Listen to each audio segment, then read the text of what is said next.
Hello, bienvenue sur la chaîne, c'est une vie de lectrice. Aujourd'hui on se retrouve pour un book haul du salon du livre de Colmar, mais aussi de deux livres qu'on m'a prêtés. Ça va peut-être aller vite, peut-être pas, je sais pas, il y a vraiment beaucoup de livres, je les ai pas comptés, mais je vais vous montrer ça. J'ai failli les faire tomber, mais il y a tout ça. Je vais commencer par les livres que j'ai achetés sur le stand de la librairie À Tout Lire, qui est une librairie en provenance de Metz, qui vend exclusivement des livres anglais, espagnol, allemand, enfin vraiment plein de langues différentes, et je crois pas du tout qu'ils aient de français d'ailleurs. Je vais commencer par une trilogie que j'aimerais offrir, enfin une trilogie plus un. Je vais vous montrer, vous allez comprendre. C'est super basique. Il y a 3 tomes, ils sont trop beaux. Moi je les trouve vraiment très beaux. Mais c'est The Lord of the Rings de Tolkien. Et je ne sais pas à quelle maison d'édition c'est, mais on a The Return of the King, The Lord of the Rings, The Two Towers, et The Lord of the Rings, The Fellowship of the Ring. Je ne sais pas lequel est le 1, je ne sais pas lequel est le 2, lequel est le 3. Je les ai peut-être dit dans le mauvais ordre. Moi il faut savoir que j'ai juste vu les films version longue, mais tout de même ce n'est pas les livres. Je n'ai même pas lu les livres en français et là je les offre en anglais à quelqu'un. J'ai trop hâte. C'est pour ouvrir pour Noël et j'ai trop hâte. Je ne sais pas vraiment si vous avez besoin qu'on vous résume Le Seigneur des Anneaux. Oui, parce que pour ceux qui ne sauraient pas, c'est Le Seigneur des Anneaux de Tolkien. Mais si vous en avez besoin, c'est l'histoire de Frodon qui doit partir dans une épopée pour détruire ce qu'on appelle un anneau de pouvoir, donc un anneau pour les gouverner tous. On rencontre donc des hommes, parce que lui c'est un hobbit, donc une créature inventée par Tolkien, qui n'est pas vraiment un homme, c'est une sorte de semi-homme. Il y rencontre également des elfes, des orques, enfin des créatures belles comme Legolas. Mais pas que, aussi des créatures qui font assez peur et qui sont pas très belles, parce que l'objectif ultime du grand méchant qui s'appelle Sauron, c'est de récupérer cet anneau. Je sais pas si c'est un très bon résumé, c'est beaucoup plus complexe que ça, enfin il y a plein de personnages. Regardez au moins si vous ne voulez pas les lire, mais ça vaut le coup, ne serait-ce que pour Legolas. Je vous disais qu'il y en avait 3, mais en fait pas vraiment, car j'ai aussi The Hobbit de Tolkien toujours. C'est le Hobbit en français, et je sais pas si j'ai aussi besoin de vous le résumer. Lui je l'ai vu il y a beaucoup plus longtemps, donc c'est l'histoire de... je ne sais plus comment il s'appelle, il n'y a pas de résumé à ce livre. C'est l'histoire d'un Hobbit également, et ça se passe avant Le Seigneur des Anneaux, car c'est le Hobbit que l'on va suivre dans cette histoire-là qui découvre l'anneau de pouvoir. Et ça c'est une toute autre épopée pour aller libérer la montagne où vivaient les nains à l'époque, avant qu'elle soit envahie par un dragon. Pareil, n'hésitez pas, si vous ne voulez pas les lire, à au moins regarder les films. Ou le film, oui. Non, les films, ça vaut vraiment le coup, même pour les musiques. Et encore une fois, on ne voit pas Legolas, mais on voit son père. Ça c'est vraiment, mais vraiment une blague ultra perso pour mes copines et moi. Car mes copines et moi sommes assez fans de Thranduil et de Legolas, ainsi qu'aussi d'Aragorn évidemment. Quelques personnages donc du Hobbit et du Seigneur des Anneaux.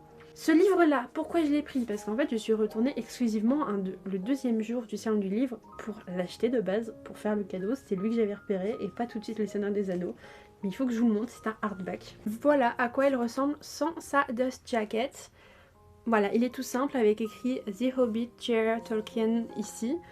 Et je le trouve vraiment trop beau, enfin regardez-moi ça quoi, c'est les éditions HarperCollins si vous êtes intéressés. Et je trouve ça mais incroyablement beau. Je vais vous montrer également l'intérieur. On a une carte, je ne sais plus comment on appelle ces pages, je suis désolée. Mais on a une carte ici et ici, c'est trop beau.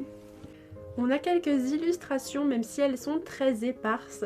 À vrai dire, sur le stand, il y avait le choix entre cette version-là et une version beaucoup plus illustrée. Mais selon moi, les illustrations faisaient beaucoup plus enfantine, donc il fallait faire un choix et j'ai pris celui-là. J'espère qu'il plaira, mais il est trop beau. La dust jacket est plastifiée à l'intérieur, donc c'est assez pratique pour éviter tout simplement de la déchirer. Voici l'incroyable jaquette. Je suis désolée si vous entendez parler derrière moi, j'espère que ça ne s'entendra pas trop, j'ai pas le choix de tourner maintenant. Les livres que je vais maintenant vous présenter sont tous encore en anglais. Après il y aura du français promis. Principalement d'ailleurs des livres que j'ai pris pour ma maman. Je lis beaucoup en anglais, mais je n'exclus pas de les lire moi aussi car je suis pas capable de lire en anglais, c'est juste que j'ai la flemme. Le livre suivant que je vais vous présenter est Love in the Brain de Hallie Hazelwood. C'est l'histoire de Bee, si j'ai bien compris, qui connaît Levi depuis qu'ils sont étudiants, mais ils s'entendent pas trop, ils sont plutôt ennemis d'ailleurs. Ils vont travailler ensemble. Dans son équipement de travail, travail va commencer à disparaître. J'ai bien compris parce que ça c'est pas sûr. Et il va s'avérer qu'en fait sa hiérarchie ne va rien faire pour l'aider et que Levi va s'avérer être son seul allié dans cette péripétie. Donc enemies to lovers, scientist lovers, amour au travail également. J'adore cette couverture au passage avec le vernis sélectif là et ici le relief. Je n'ai pas pu m'empêcher de l'acheter quand je l'ai vu sur le stand parce que ma mère a lu The Love Hypothesis de Alia Zellwood, donc le tout premier livre de l'autrice, et elle a adoré, adoré, adoré, et moi j'ai commencé à lire, j'aime bien, mais s'il faut que je continue à le lire. J'ai sauté sur l'occasion, je sais que ma mère allait apprécier, elle aime bien la plume et l'histoire pourrait beaucoup lui plaire. Une grosse lectrice de romance. J'ai oublié de préciser, mais Love in the Brain est aux éditions Sphere. Next one, il s'agit de Red, White and Royal Blue de Cassie Mackinston aux éditions Macmillan. Tout simplement l'histoire du prince d'Angleterre, pardon, qui ne s'entend mais vraiment pas du tout avec le fils de la présidente des États-Unis. Sauf qu'à un moment donné, ils vont s'écharper en public un petit peu trop violemment. Et qu'on va leur demander, pour la diplomatie des deux pays et pour que les tabloïds arrêtent de les embêter, de s'entendre en fait, ou au moins de faire semblant de s'entendre et de faire semblant de se rapprocher. Sauf qu'à force de faire semblant, il s'avère qu'il va peut-être se dérouler un petit quelque chose entre les deux garçons. Et j'ai hâte de lire ça, on me l'a vraiment beaucoup vendu. Et je l'ai pris en anglais, notamment parce que la couverture de Lumen et la traduction du titre de Lumen n'est pas très belle. C'est My Dear Fucking Prince en français et je n'ai pas du tout aimé ce titre-là. Pourquoi traduire de l'anglais vers l'anglais? Fallait mieux garder ce titre et cette couverture. Dernier livre en anglais est November 9 de Colleen Hoover. J'en ai tellement entendu parler sur les réseaux sociaux, que ce soit de l'autrice ou de ce livre, parce que Galiane Goural, si vous la suivez, Your French Bookworm, je crois que c'est son nom sur TikTok et sur Booktube, mais elle en fait une propagande le 9 novembre, fallait le lire, sauf que je n'avais pas ce livre, donc je ne l'ai pas lu le 9 novembre. Pour ceux qui ne savent pas, c'est l'histoire de Fallon et de Ben qui se rencontrent tous les 9 novembre, donc entre les deux périodes où ils ne se voient pas, ils vivent leur vie de relations amoureuses et compagnie, mais quand ils se rencontrent le 9 novembre, ils se racontent tout, sauf qu'ils vont développer une petite relation au fil du temps. Peut-être pas seulement d'amitié d'ailleurs. J'ai très envie de découvrir parce que de ce que j'ai entendu, ce ne serait pas forcément juste une romance, parce que Colleen Hoover a l'air de ne pas faire que des romances basiques, toujours de rajouter ce petit plus. Donc j'ai eu envie de découvrir, enfin je sais pas, mais cette couverture en plus est très jolie. C'est d'ailleurs publié aux éditions Simon & Schuster UK. Voilà pour ces livres anglais. On va passer maintenant aux livres en français. Avant de continuer sur ma lancée des livres que j'ai pris au salon du livre, je vais vous présenter des livres que j'ai empruntés ou qu'on m'a prêté. Le premier livre que j'ai emprunté au CDI de mon lycée, car il m'a été vivement conseillé par ma documentaliste, et quand on me conseille quelque chose globalement j'ai tendance à le lire, c'est La sorcière oubliée de Melvin Burgess. Je sais pas, je connais pas l'auteur, je ne sais pas comment ça se prononce. Je vais vous lire le résumé car je ne le connais pas. Traquée, Béa ne sait plus à qui faire confiance ni où elle est en sécurité. Elle a des visions étranges, entend des voix et se découvre un pouvoir très rare, celui d'invoquer les esprits. Lars, le mystérieux, le séduisant skater avec qui elle s'est entraînée pendant l'été, connaît son secret et la prend au piège d'une relation toxique. Manipulée, elle se met à douter de tout, sauf des conséquences de ses actes. Magie noire, séduction et prix de la liberté, un roman tout en contraste, une lecture sans compromis, un thriller sombre et puissant, un grand Melvin Burgess. Et je ne connais pas du tout l'auteur, donc c'est possible, mais j'en sais rien du tout. Voilà pour le résumé. Le deuxième, c'est une copine qui me l'a prêté. Il s'agit de La romance presque parfaite de Noël de Laura S. Wilde. C'est tout simplement l'histoire de Zoé, qui est une grande passionnée de Noël. Elle en a fait son métier, elle doit s'occuper d'organiser les décors. Mais elle en délaisse un petit peu sa famille, du coup elle doit y retourner pour les fêtes. Et le journaliste Ethan, qui n'est pas du tout un grand fan de Noël, pour lui c'est vraiment une fête comme les autres. Malgré le fait qu'il n'aime pas cette fête, il va être obligé de suivre Zoé car elle doit rédiger un article sur elle. Peut-être qu'elle va lui faire apprécier Noël, qui sait. En tout cas c'est une romance et j'ai très hâte de la découvrir. Elle est sortie l'année dernière il me semble chez Hugo Poche et elle m'a tout de suite tentée, voilà, donc c'est assez court à lire. J'ai hâte de découvrir tout ça. Et j'ai hâte de me mettre dans l'ambiance de Noël surtout en fait. Avant la fin de la vidéo, je vais quand même vous présenter quelques illustrations que j'ai achetées au salon du livre. C'est des illustrations de l'illustratrice Bénédicte Amar. La première est un hibou, une chouette qui m'a fait vraiment penser à Edwige, donc elle ira dans mon étagère Harry Potter. Si j'arrive à lui mettre un cadre, ce serait vraiment nickel. Regardez-moi ça. Oh là là là là là là. La seconde illustration est une jolie licorne, mais regardez comment c'est trop joli. J'ai craqué, je vous avoue, je craque rarement sur les illustrations. Mais là, c'est vraiment sublime. En fait, ce sont derrière des cartes postales, ces grands formats-là. Les deux sont semblables à l'arrière. Et je trouve ça vraiment très très beau. La dernière illustration que j'ai prise est en fait un marque-page.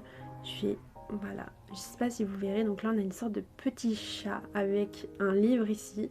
J'ai craqué parce qu'il y avait le livre.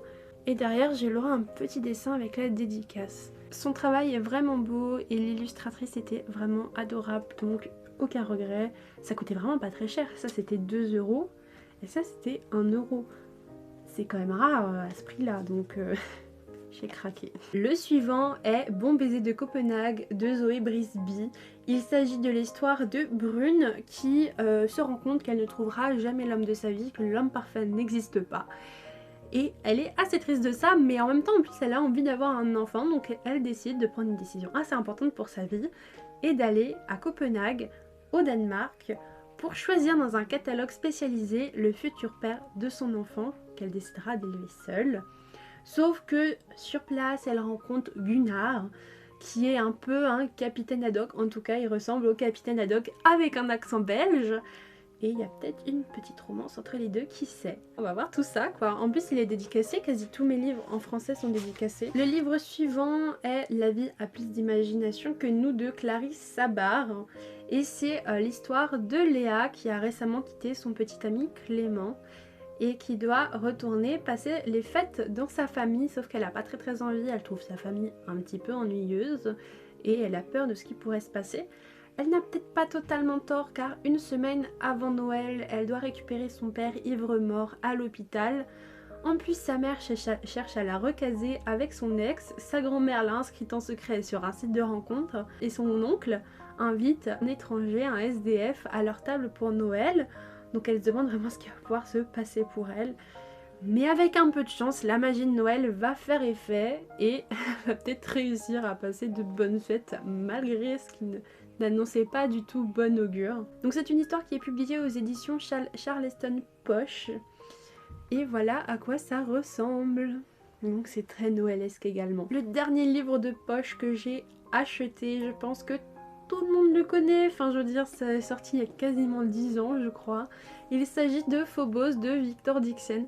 C'est pas très compliqué, chaque fois que je vais au salon du livre, maintenant je prends un livre de Victor Dixon. L'année dernière c'était Vampiria tome 1, cette année c'est le tome 1 de Phobos, sauf que j'en ai lu aucun.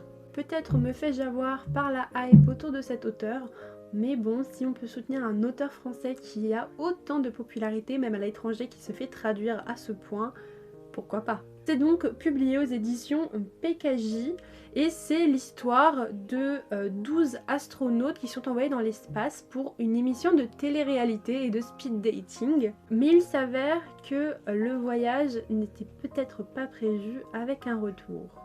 On a donc de la romance, de l'espace, peut-être un peu de mystère, qui sait. Et j'ai hâte de découvrir tout ça. Il me semble qu'à l'époque, il y avait eu une bande-annonce faite par des fans. Je me demande s'il n'y avait pas le souffle des mots et Neil Gaiman dedans, ou si ce n'est pas Neil Gaiman qui avait fait cette bande-annonce. Mais je me souviens vraiment qu'il y avait une très belle campagne de pub autour de cette saga. Et ça m'avait déjà donné envie à l'époque de le découvrir. J'en avais jamais eu l'occasion, et là, je l'ai eu, je l'ai saisi.